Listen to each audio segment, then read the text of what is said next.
Morning, students. Okay, in the last class we have completed a chapter 8, that is small business and the enterprises.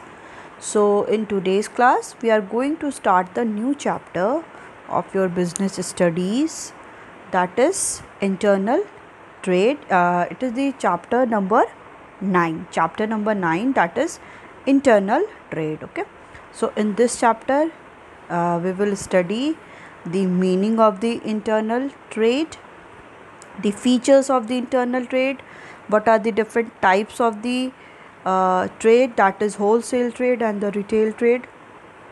Wholesale trade services, retail trade services, what are the goods and services tax introduction, salient feature of the GST, that is GST means goods and services tax.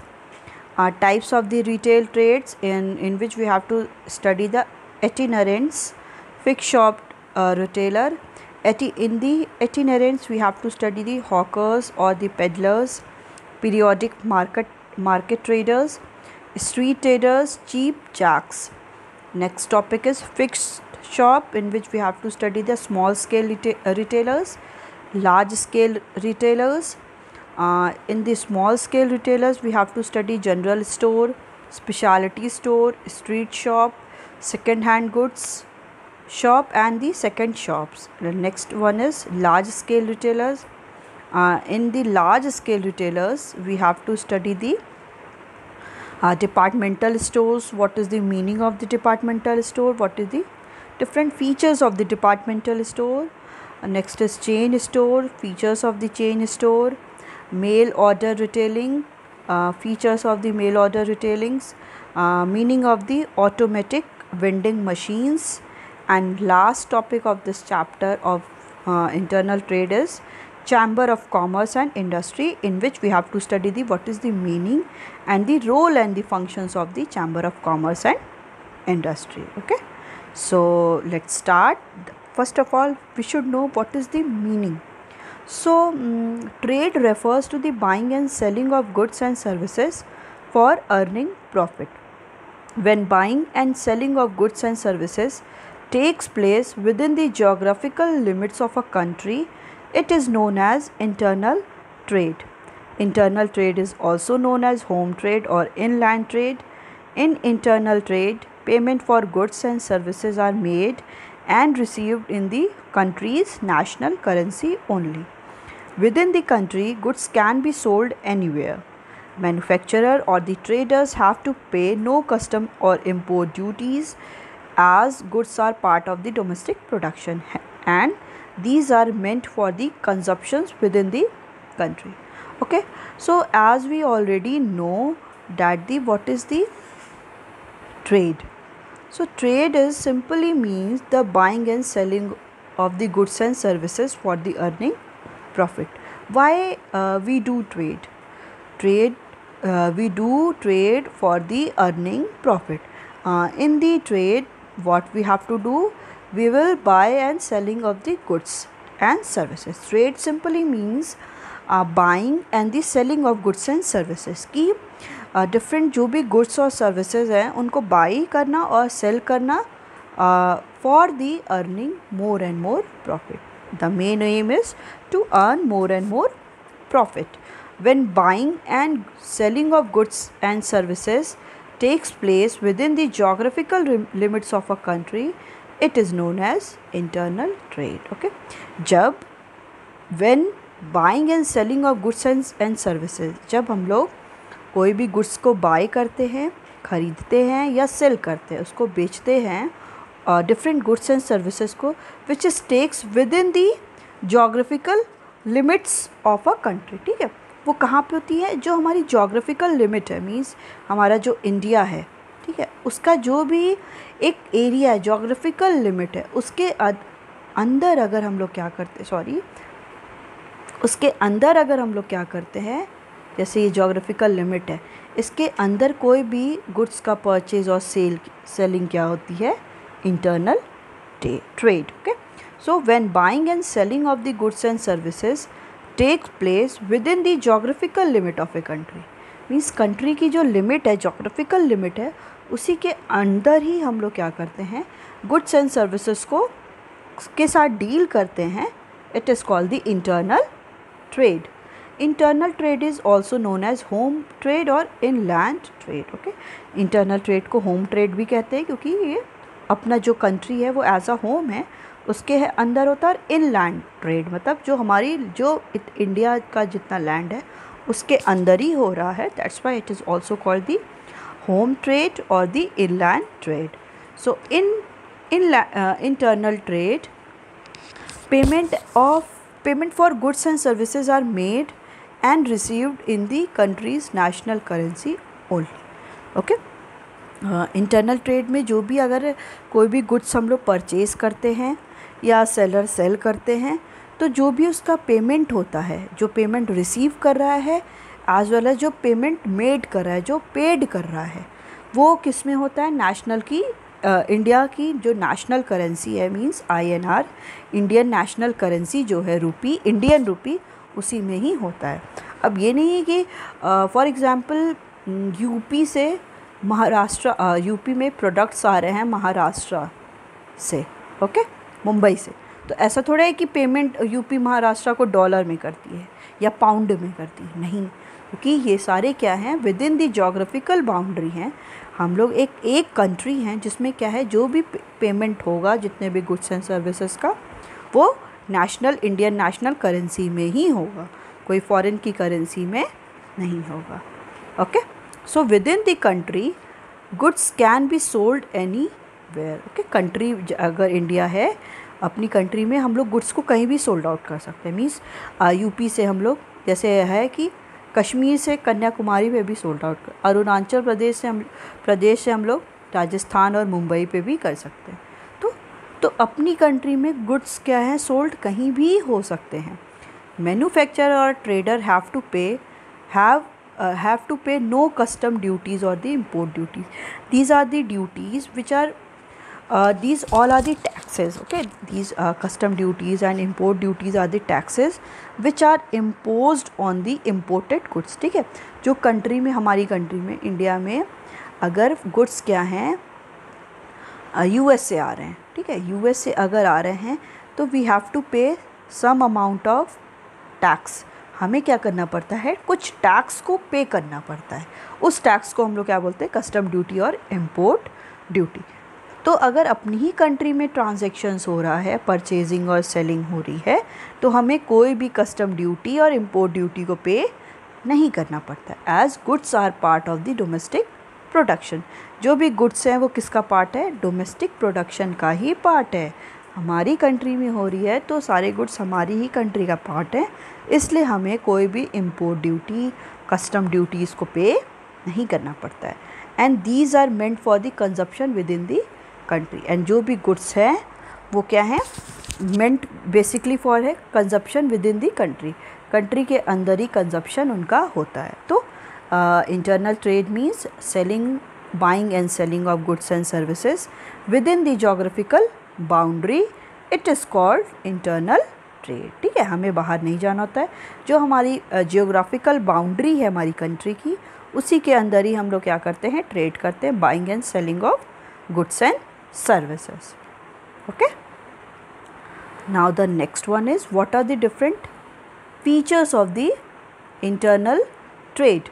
So main feature of the internal trade is, first one is the buying and selling of goods and services takes place within a country.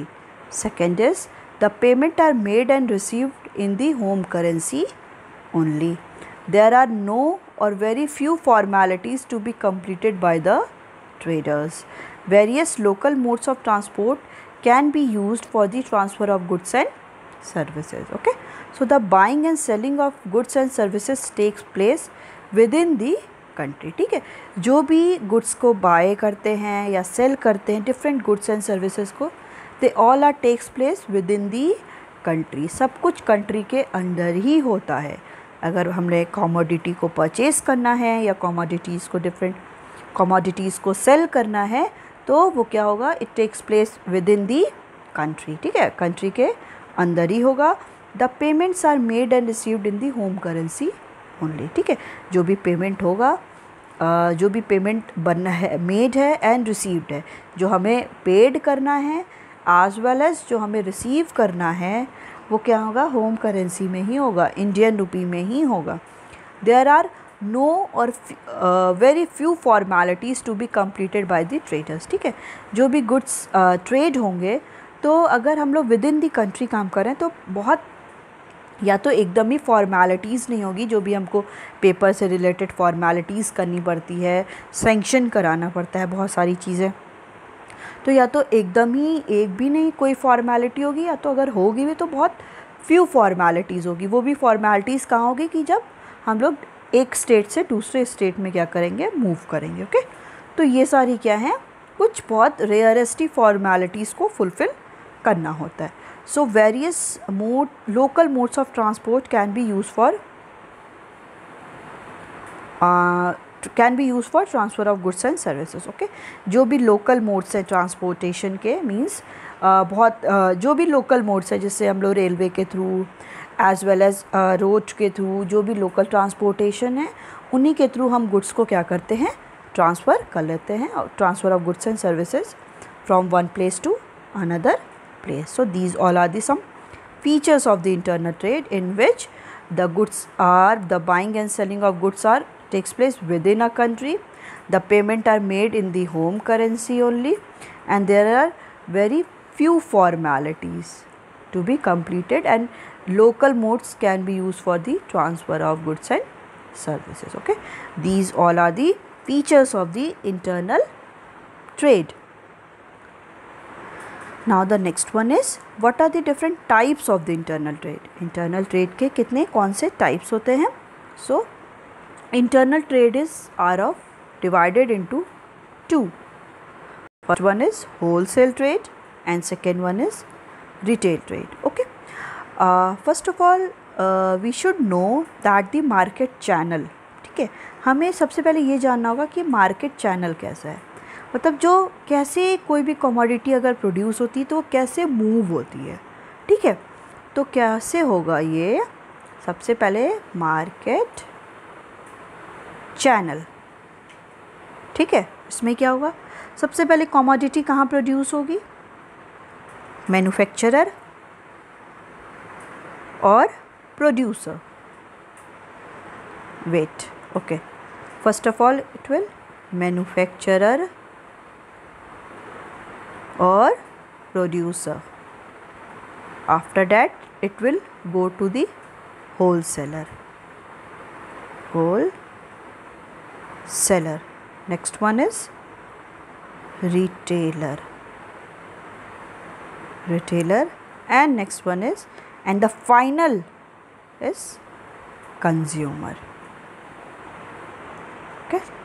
So manufacturer और producer क्या करेगा, commodity को produce कर लिया, अब वो क्या करेगा, होलसेलर कौन होते हैं, जो कोई भी गुड्स को क्या है, लार्ज क्वांटिटी में परचेज करते हैं फ्रॉम दी मैन्युफैक्चरर, ठीक है। मैन्युफैक्चरर क्या है, कमोडिटी को बना दिया, अब वो क्या करता है, डायरेक्टली कंज्यूमर के पास नहीं आता है, ठीक है। जैसे आप लोग कोई जियो का सिम लेने जा रहे हैं, क्या आपको सबको एक एक अंबानी आके बांटते हैं कि ये लीजिए सिम, ऐसा नहीं होता है ना। मैन्युफैक्चरर क्या कर दिया, उसको बना दिया, फिर वो क्या करेगा, होलसेलर को करेगा। होलसेलर कौन होते हैं, जो कोई भी गुड्स को लार्ज क्वांटिटी में मैन्युफैक्चरर से परचेज़ करते हैं। अब ये होलसेलर क्या करेगा, उस गुड्स को रिटेलर को सोल्ड आउट करेगा। रिटेलर्स कौन से होते हैं, जो हम लोग नॉर्मल शॉप पे जाते हैं, ग्रॉसरी की, स्टेशनरी की शॉप या कोई कम्युनिकेशन की शॉप, ये सारे क्या होते हैं, रिटेलर्स। ये क्या करते हैं, रिटेलर्स होलसेलर से स्मॉल क्वांटिटी में गुड्स को परचेज़ करते हैं। अब ये रिटेलर्स का अल्टीमेट एम क्या होता है, ये गुड्स को किसको सोल्ड आउट कर देते हैं, कंज्यूमर को, ठीक है। अल्टीमेट एम यही है कि कोई भी चैनल का एंड कहाँ पे हो जाता है, कंज्यूमर क्या करता है, रिटेलर से कमोडिटी को परचेज कर लेता है, okay. This is the market channel. So in the internal trade, what we have to discuss, it is of two types, that is wholesale trade and the retail trade. Internal trade can be classified into two categories, wholesale trade and the retail trade. So we will discuss retail trade in the properly manner. Okay, so what is it? Yes, wholesale trade refers to the trade in which goods are sold in the large quantities. The person who carries on the wholesale trade is called wholesaler. Wholesaler buys the goods directly from the manufacturer in bulk and sells them small lots to the retailer. A wholesaler acts as a middleman between the manufacturer and the retailer. Okay, so whole trade refers to the trade in which goods are sold in the large quantity. ठीक है, wholesale trade क्या वो trade होते हैं जिसमें goods क्या हैं, large quantity में सोल्ड आउट होते हैं. ठीक है, लार्ज अमाउंट में. As I already told to you कि जो भी गुड्स होंगे वो लार्ज क्वांटिटी में सोल्ड आउट होंगे. The person who carries on wholesale trade, जो होलसेल ट्रेड करता है, कोई पर्सन होगा ना जो ये होलसेल ट्रेड कर रहा होगा, उसको क्या बोलते हैं, होल सेलर. ठीक है, ही और she called as wholesaler. Wholesaler buys the goods directly from the manufacturer. ठीक है, in bulk means large amount. Bulk means large amount. So wholesaler क्या करते हैं, गुड्स को बाई करते हैं directly from the manufacturer. Manufacturer और the producer जो कमोडिटी को प्रोड्यूस किया है उनसे क्या करते हैं, परचेज करते हैं and sells them into the small lots. Lots means वही जो लोड्स होता है, large amount, to the retailer. ठीक है, और वो रिटेलर को क्या है, स्मॉल अमाउंट में सोल्ड आउट करते हैं. परचेज कहाँ से करेगा, मैन्युफैक्चरर से करेगा, और इसको सोल्ड किसको कर देगा, रिटेलर को. A wholesaler act as a middleman between the manufacturer and retailer. Okay, manufacturer, here wholesaler, and then retailer. Okay, so wholesaler act as a middleman between the manufacturer. तो wholesaler क्या है, middleman है. मतलब manufacturer directly retailer से contact नहीं कर सकता, या रिटेलर डायरेक्टली मैन्युफैक्चरर से कांटेक्ट यहाँ नहीं कर रहा है. वो किसके थ्रू कर रहे हैं, एक मिडलमैन के थ्रू कर रहे हैं.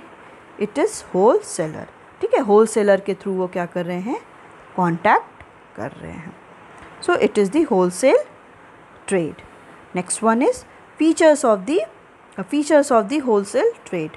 Wholesaler act as a link between the producer and retailer. As I said कि wholesaler क्या होता है, एक लिंक होता है. ठीक है, मैन्युफैक्चरर और रिटेलर के बीच में wholesaler act as a link. Okay, so wholesaler deals with the large quantity of goods.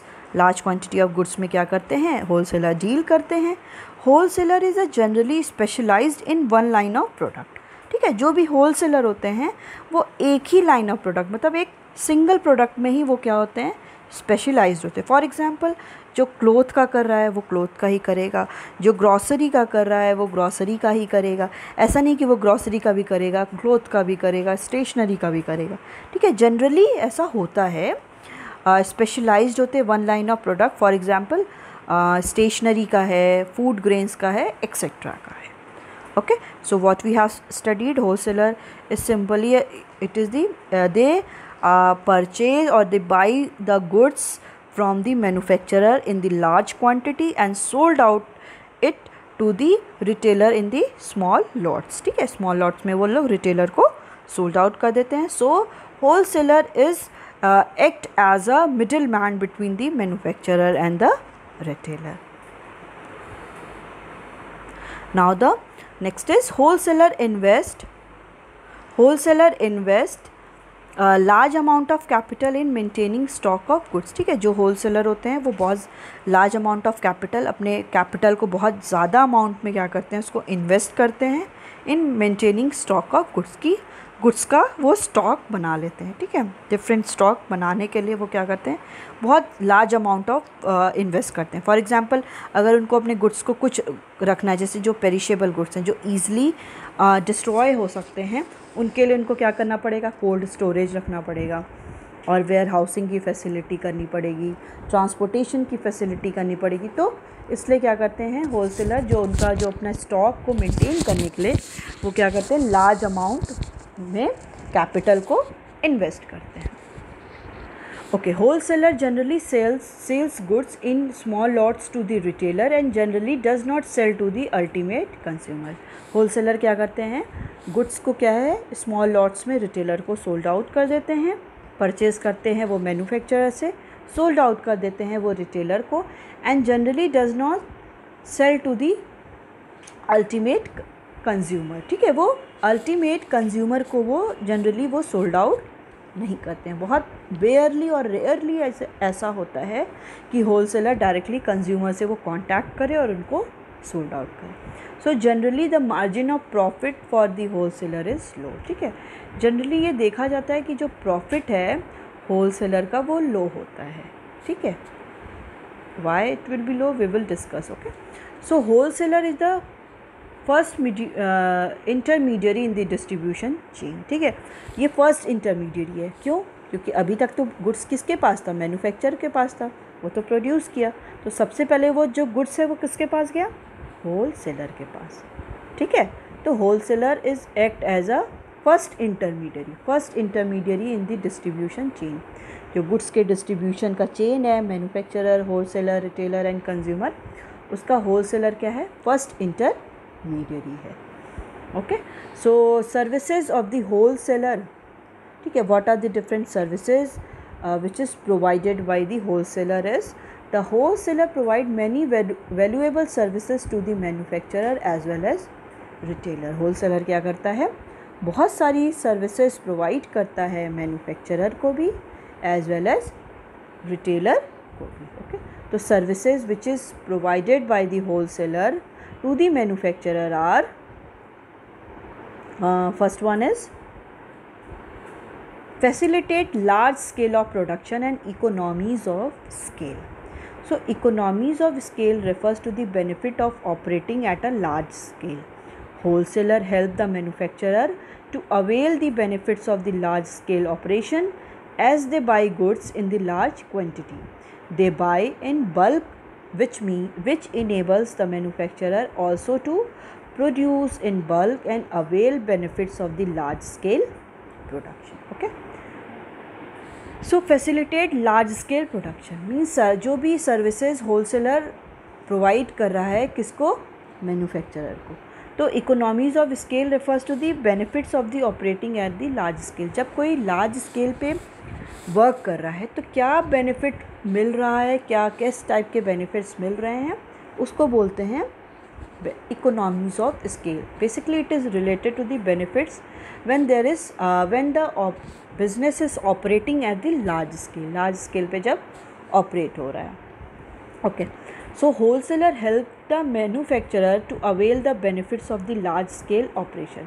So wholesaler क्या करता है, मैन्युफैक्चरर को हेल्प करता है to avail the benefits of the large scale operation as they buy goods in large quantity. ठीक है, wholesaler क्या करता है, मैन्युफैक्चरर को एक हेल्प प्रोवाइड करता है कि मैन्युफैक्चरर क्या है, लार्ज अमाउंट में क्वांटिटी को क्या करे, प्रोड्यूस करे।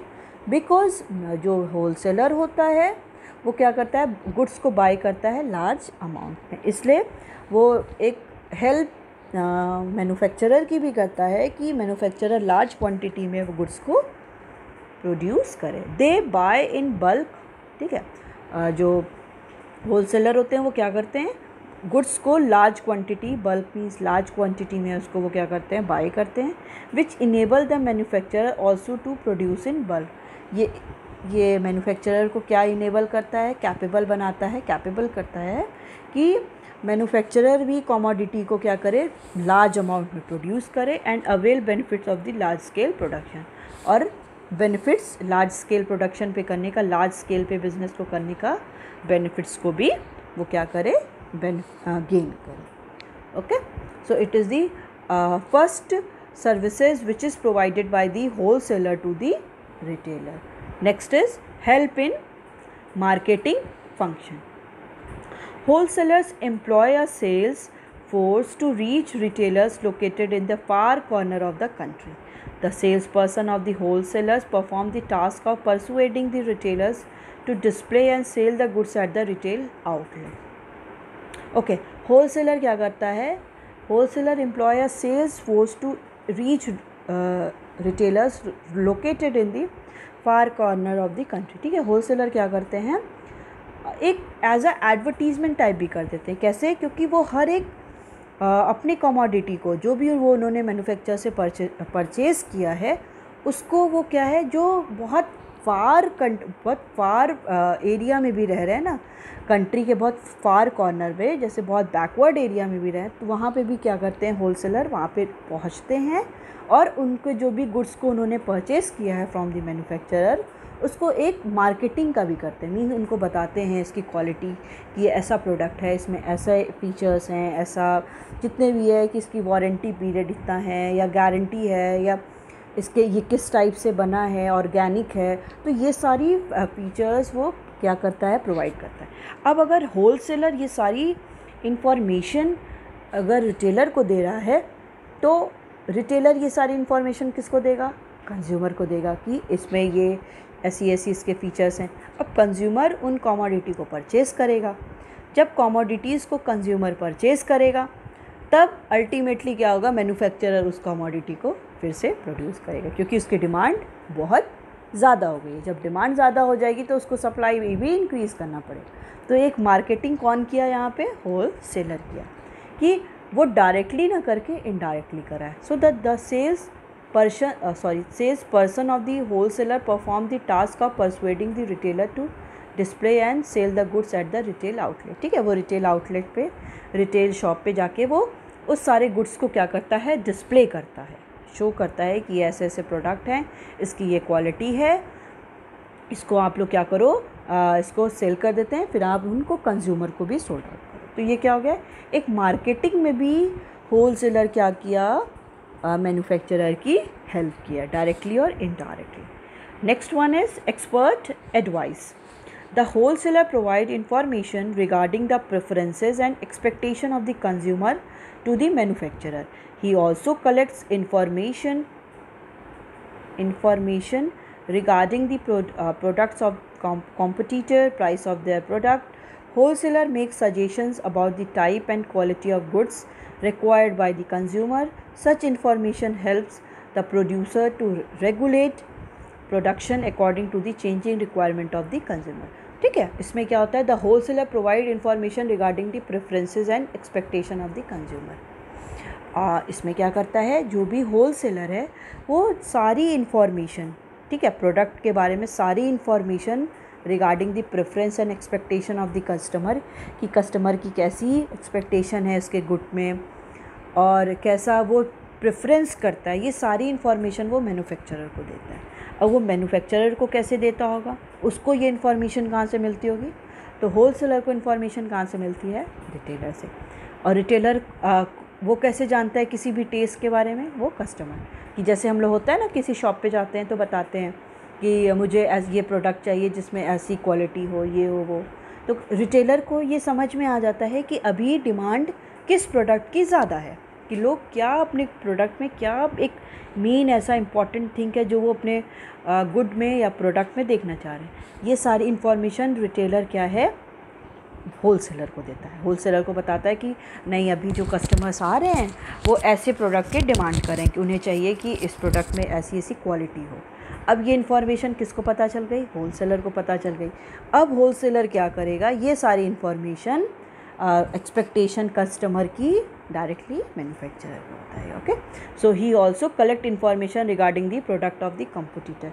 और ऐसे क्या है, फॉर एग्जांपल अगर एक कोई होलसेलर है वो शैम्पू का कर रहा है, हेड एंड शोल्डर का कर रहा है, ठीक है, तो हेड एंड शोल्डर का वो उससे कर रहा है, बट इसके थ्रू वो क्या है, कॉम्पिटिटर, जो भी इसका कॉम्पिटिटर है, अगर फॉर एग्जांपल लॉरियाल उसका कॉम्पिटिटर है तो उसके प्रोडक्ट के बारे में भी जान जाएगा कि कैसा प्रोडक्ट है, उसके प्राइस के भी बारे में जानेगा। अब ये क्या करेगा, जो ये हेड एंड शोल्डर वाला है होलसेलर, वो मैन्युफैक्चरर को बताएगा कि जो हमारा जो लॉरियाल कॉम्पिटिटर है वो उसमें ऐसी क्वालिटी दे रहा है, उसका प्राइस इतना है। तो अब मैन्युफैक्चरर अपने जो गुड है, जो भी हेड एंड शोल्डर है, वो उसमें क्या करेगा, चेंजेस करेगा।